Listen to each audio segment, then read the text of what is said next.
Our 2023 came to an end, and this is how we start our 2024.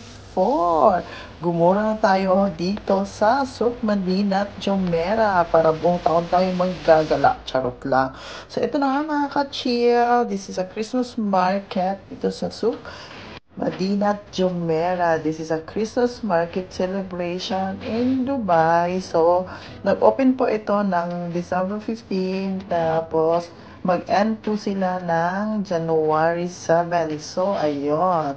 Hinabol nga po namin ito at gusto nga naming ma-experience dito yung Christmas vibe celebration. So, ayun na mga ka-cheer, regular, may mga bazaar po dito, traditional Middle Eastern style with stalls and restaurant.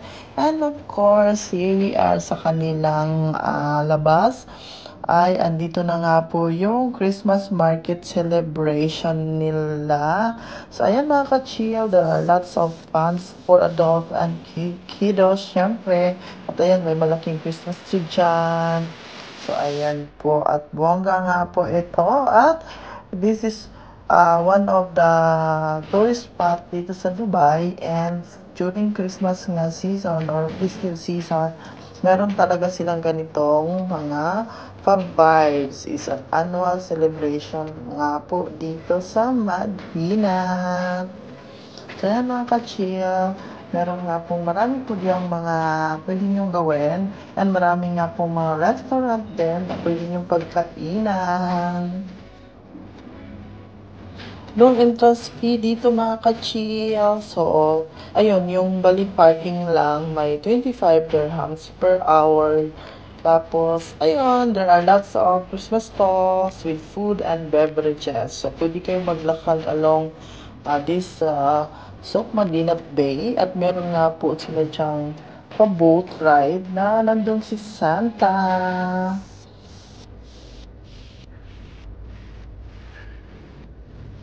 So, itutour namin kayo dyan, mga ka-chill. So, ayan na, nag-ikot-ikot lang po kami dyan.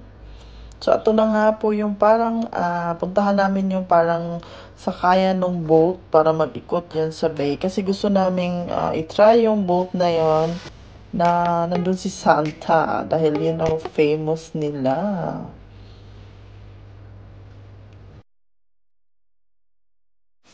Ito po yung boat na pwede niyong sakyan. So, it costs 45 dirhams para sumakay dyan. Tapos, iikot lang po siya ng buong bay na yan. So, it will like 10 to 15 minutes lang para po mag-ikot dyan sa buong area.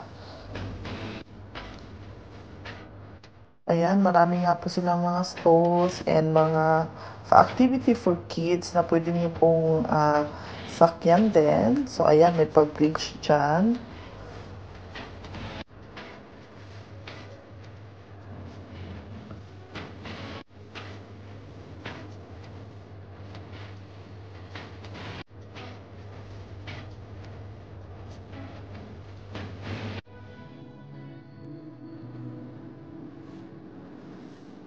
So, ayan, mag-enjoy ang mga kiddos talaga dito. Dahil, ayan, may mga marami silang fun activities for kids. At yung mga adult, pwede na rin, mag-enjoy din dyan, of course. But this is perfect for family activity or um, gathering lang mga ka-chill.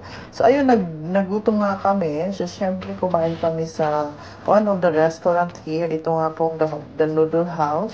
So Asian dishes is inspired po ito from the famous cuisine of Thailand, Indonesia, Korea, Japan, and Singapore. So ayun nga mga ka-chill.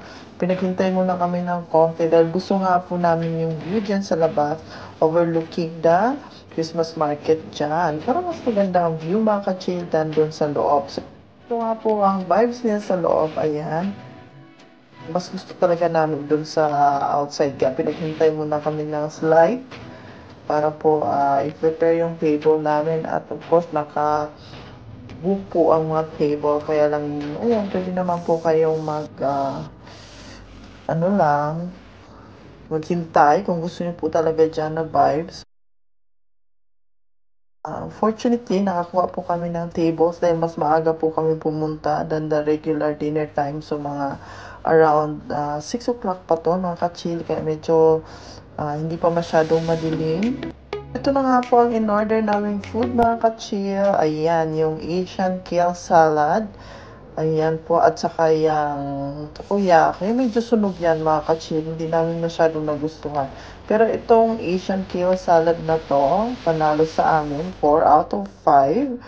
Tapos ayun na nga po yung edamame na yan, 5 out of 5. Nagustuhan din po namin.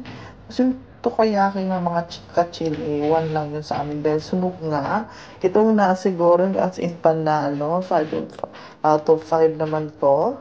Tapos itong drunk noodles, lasing po siya, mga ka-chicharot lang. Yan talaga yung pangalan niya, 4 out of 5. Dahil para daw yan sa mga lasing. Sarap daw yung kainin. For some reasons, I don't know. Yan daw ang concept niya. So anyway, ayan, nag-enjoy naman po kami sa food namin in general. Pero the best po talaga yung turon na to, mga ka-chill. They present it differently. Panalo, 5 out of 5 to sa amin. Tapos itong mango sticky rice nila, naku, 2 out of 5 lang to sa amin dahil feeling namin ay sunog din. Hindi, at saka hindi siya sticky rice. Hindi naman siya sunog, parang hindi lang sticky yung rice. So, marami kami natikman na masasarap na sticky rice. So, ayan ang aming comment po, dumami na rin po ang mga tao dyan dahil dinner time na.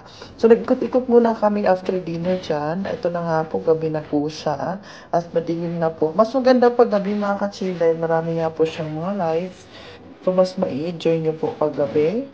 Pero ayan, nag-ikot kami dyan bago umuwi dahil sobrang busog nga po kami. So, ikot-ikot lang po tayo. Ayun, mga chill, I hope you enjoy watching this video. So, ayun, nag-ikot kami dyan bago umuwi nga. Paulit-ulit na nga po tayo. And sana po ay na-enjoy nyo rin ang inyong holiday season or festive season. And wishing all of us to have a better year 2024.